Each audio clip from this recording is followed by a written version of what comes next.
Bismillahirrahmanirrahim. Assalamualaikum warahmatullahi wabarakatuh. Alhamdulillahirabbil alamin wa bihi nasta'in wa ala umuri dunya waddin. Wassalatu wassalamu ala asyrofil anbiya wal mursalin sayyidina wa maulana Muhammadin wa ala alihi washabihi ajmain. Pertama-tama marilah kita panjatkan puji dan syukur kepada Ilahi Rabbi yang mana telah mempertemukan kita pada YouTube kali ini. Nah, langsung saja. Sebelumnya, izin memperkenalkan diri, kami dari kelompok 2 dengan anggota saya Hadi Firmansyah dengan NIM 2151618 dan teman saya Rena Anggun Rahayu dengan NIM 2151205 dan kemudian yang terakhir ada Radia dengan NIM 2151209. Nah, adapun pembahasan yang akan kami bahas pada kesempatan kali ini yaitu ada 3 pembahasan. Yang pertama, pengertian, tujuan, dan fungsi pengelolaan peserta didik yang akan dijelaskan oleh Rena. Yang kedua adalah tahapan dalam pengelolaan peserta didik. Kemudian dan yang terakhir adalah peran guru dalam pengelolaan peserta didik. Yang kedua akan dijelaskan oleh Radia dan yang ketiga akan dijelaskan oleh saya. Langsung saja ke yang pertama, yaitu tentang pengertian, tujuan, dan fungsi pengelolaan peserta didik yang akan dijelaskan oleh Rena. Terima kasih kepada moderator yang telah mempersilahkan saya. Di sini saya akan membahas mengenai pengertian peserta didik, pengertian pengelolaan peserta didik, fungsi pengelolaan peserta didik, dan tujuan pengelolaan peserta didik. Yang pertama yaitu pengertian peserta didik. Menurut Undang-Undang Nomor 20 Tahun 2003 Pasal 1 Ayat 4, peserta didik adalah anggota masyarakat yang berusaha mengembangkan potensi diri melalui proses pembelajaran yang tersedia pada jalur, jenjang, dan jenis pendidikan. Adapun pengertian peserta didik secara umum adalah seseorang yang terdaftar dalam suatu jalur, jenjang, dan jenis lembaga pendidikan tertentu yang selalu ingin mengembangkan potensi dirinya baik pada aspek akademik maupun non-akademik melalui proses pembelajaran yang diselenggarakan. Yang selanjutnya yaitu pengertian pengelolaan peserta didik. Menurut beberapa ahli, pengertian pengelolaan peserta didik yang pertama yaitu menurut Sutepo dan Sumanto mengemukakan bahwa pengelolaan peserta didik adalah suatu penataan atau pengaturan segala aktivitas yang berkaitan dengan peserta didik, yaitu dari mulai masuknya peserta didik sampai dengan keluarnya peserta didik dari suatu sekolah atau suatu lembaga.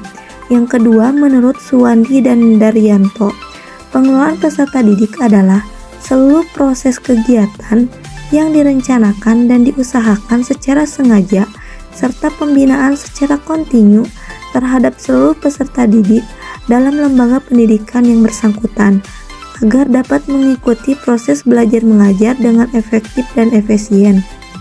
Berdasarkan beberapa pengertian di atas, maka dapat disimpulkan bahwa pengertian pengelolaan peserta didik adalah suatu usaha untuk mengatur, mengawasi, dan melayani berbagai hal yang memiliki kaitan dengan peserta didik agar peserta didik mampu mencapai tujuan pembelajaran di sekolah, mulai dari peserta didik tersebut masuk sekolah sampai peserta didik tersebut lulus dari sekolah.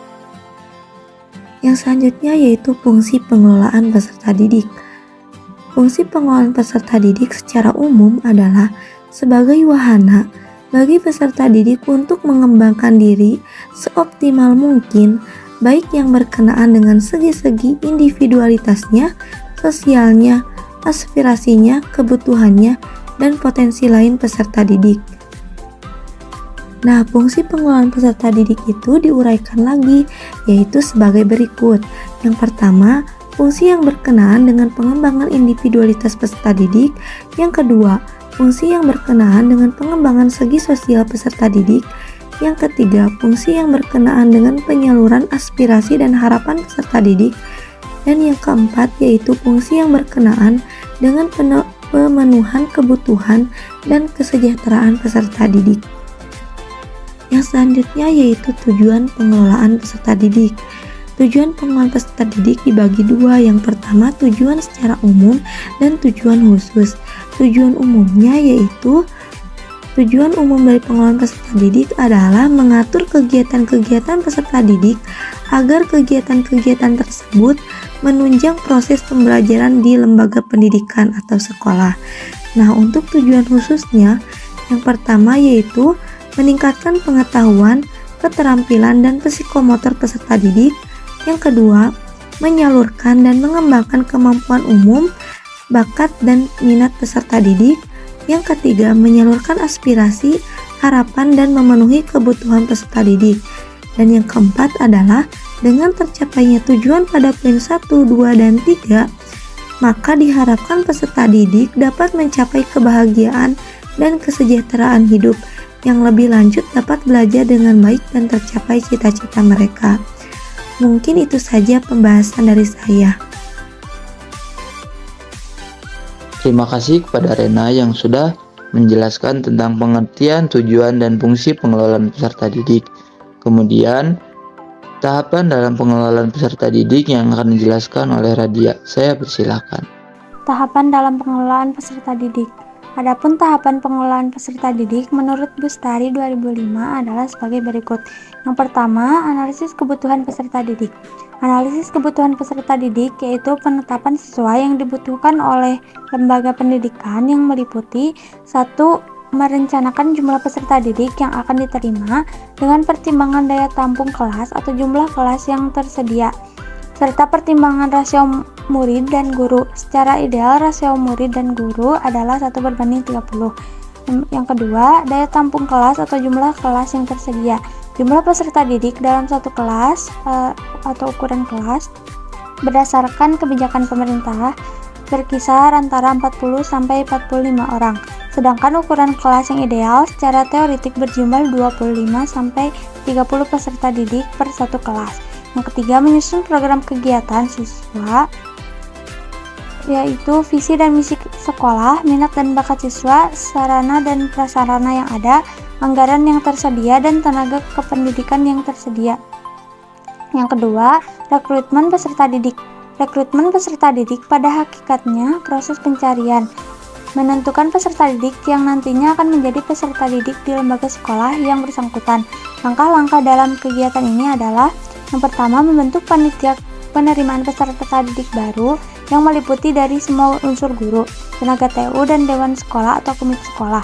Yang kedua, pembuatan dan pemasangan pengumuman penerimaan peserta didik baru yang dilakukan secara terbuka. Informasi yang harus ada dalam pengumuman tersebut adalah gambaran singkat lembaga, persyaratan pendaftaran siswa baru atau syarat umum dan syarat khusus, cara pendaftaran, waktu pendaftaran, tempat pendaftaran, biaya pendaftaran, waktu dan tempat seleksi, serta pengumuman hasil seleksi. Yang ketiga, seleksi peserta didik. Seleksi peserta didik merupakan kegiatan pemilihan calon peserta didik untuk menentukan diterima atau tidaknya calon peserta didik menjadi peserta didik di lembaga pendidikan berdasarkan ketentuan yang berlaku. Adapun cara-cara seleksi yang dapat digunakan adalah: 1. Melalui tes atau ujian, yaitu tes psikotes, tes jasmani, tes kesehatan, tes akademik, atau tes keterampilan. Yang kedua, melalui penelusuran bakat kemampuan, biasanya berdasarkan pada prestasi yang diraih oleh calon peserta didik dalam bidang olahraga atau kesenian. Yang ketiga, berdasarkan nilai STTB atau nilai UAN. Yang keempat, orientasi calon peserta didik. Orientasi peserta didik baru merupakan kegiatan mengenalkan situasi dan kondisi lembaga pendidikan di tempat peserta didik menempuh pendidikan. Lingkungan yang dimaksud adalah lingkungan fisik sekolah dan lingkungan sosial sekolah. Tujuan dengan orientasi tersebut adalah agar siswa mengerti dan menaati peraturan yang berlaku di sekolah. Peserta didik dapat aktif dalam kegiatan yang diselenggarakan sekolah dan siap menghadapi lingkungan baru secara fisik, mental, dan emosional. Yang kelima, penempatan peserta didik. Penempatan peserta didik atau pembagian kelas yaitu kegiatan pengelompokan peserta didik yang dilakukan dengan sistem kelas. Pengelompokan peserta didik bisa dilakukan berdasarkan kesamaan yang ada pada peserta didik, yaitu jenis kelamin dan umur. Selain itu juga pengelompokan berdasarkan perbedaan yang ada pada individu peserta didik seperti minat, bakat, dan kemampuan. Yang keenam, ada pembinaan dan pengembangan peserta didik. Keberhasilan, kemajuan belajar peserta didik, serta prestasi yang ditempuh peserta didik memerlukan data otentik yang dapat dipercaya serta memiliki keabsahan. Karena kemajuan peserta didik merupakan faktor yang sangat vital bagi kebutuhan perkembangan berlangsungnya proses pendidikan. Salah satu tujuan pendidikan adalah menghasilkan para lulusan yang berkualitas. Tinggi rendahnya kualitas pendidikan dipengaruhi oleh beberapa faktor. Salah satu faktor pengaruh itu adalah penilaian yang dilakukan oleh para guru dan lembaga kependidikan. Berarti pula bahwa penilaian menurut keobjektifan dari penilai. Nilai kemajuan peserta didik dilakukan dengan cara mengisi buku laporan pendidikan atau raport. Yang ketujuh, pencatatan dan pelaporan kemajuan peserta didik. Pencatatan dan pelaporan peserta didik dimulai sejak peserta didik diterima di sekolah sampai dengan tamat atau meninggalkan sekolah. Tujuan pencatatan tentang kondisi peserta didik dilakukan agar lembaga mampu melakukan bimbingan yang optimal pada peserta didik. Sedangkan pelaporan dilakukan sebagai bentuk tanggung jawab lembaga dalam perkembangan peserta didik di sebuah lembaga. Yang kedelapan, kelulusan dan alumni. Proses kelulusan adalah kegiatan paling akhir dari pengelolaan peserta didik. Kelulusan adalah pernyataan dari lembaga pendidikan atau sekolah tentang diselesaikannya program pendidikan yang harus diikuti oleh peserta didik. Setelah peserta didik selesai mengikuti seluruh program pendidikan di suatu lembaga pendidikan dan berhasil lulus ujian akhir, selanjutnya peserta didik tersebut diberikan surat keterangan lulus atau sertifikat. Umumnya surat keterangan tersebut sering disebut ijazah atau surat tanda tamat belajar (STTB). Nah, itu adalah tahapan dalam pengelolaan peserta didik. Sebelumnya saya mengucapkan terima kasih kepada Radio yang telah memaparkannya. Untuk pembahasan yang terakhir adalah peranan guru dalam pengelolaan peserta didik yang akan dijelaskan oleh saya sendiri. Peran guru dalam pengelolaan peserta didik. Guru merupakan sumber daya manusia yang potensial bagi pengembangan kreativitas peserta didik dalam berbagai aspek. Salah satu tugas utama guru adalah membentuk anak didik mencapai kewaspadaannya masing-masing. Hal ini pun merupakan salah satu ciri keberhasilan tujuan pendidikan yang dipengaruhi oleh berbagai faktor, di antaranya yaitu faktor penyelenggaraan pendidikan, guru, peserta didik, sarana, dan fasilitas belajar mengajar. Kurikulum sebagai pedoman dasar bagi terselenggaranya tujuan pendidikan. Partisipasi guru dalam pengelolaan peserta didik menduduki teratas. Nah, kemudian partisipasi guru dalam pengelolaan peserta didik sudah merupakan kewajiban dan tanggung jawab guru secara formal. Pengelolaan peserta didik perlu penanganan secara serius karena peserta didik adalah warga sekolah yang menjadi tujuan akhir sebuah output atau keluaran yang perlu dipertahankan kualitasnya. Terciptanya sekolah yang harmonis ditentukan oleh kualitas peserta didik, apakah memiliki sikap tanggung jawab yang tinggi atau tidak. Ini tergantung pada pelayanan guru secara langsung dan terjadi dari hari ke hari. Pengelolaan peserta didik sebaiknya diarahkan pada hal berikut. Yang pertama adalah perkembangan kreativitas, bakat, dan minat anak. Yang kedua adalah keikutsertaan dalam memiliki sekolah sebagai lembaga pendidikan di mana mereka memperoleh pengetahuan, pengalaman, keterampilan secara langsung melalui proses pembelajaran.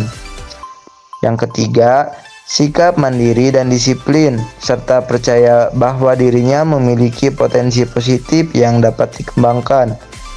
Yang keempat, pembentukan moral dan etika sebagai peserta didik. Dan yang terakhir adalah kebutuhan peserta didik dalam menghadapi kesulitan belajar. Nah, mungkin itu saja yang bisa saya sampaikan tentang peranan guru dalam pengelolaan peserta didik. Nah, mungkin Sekian yang bisa kami presentasikan pada kesempatan kali ini. Mohon maaf bila banyak kesalahan. Wabillahi taufiq wal hidayah. Wassalamualaikum warahmatullahi wabarakatuh.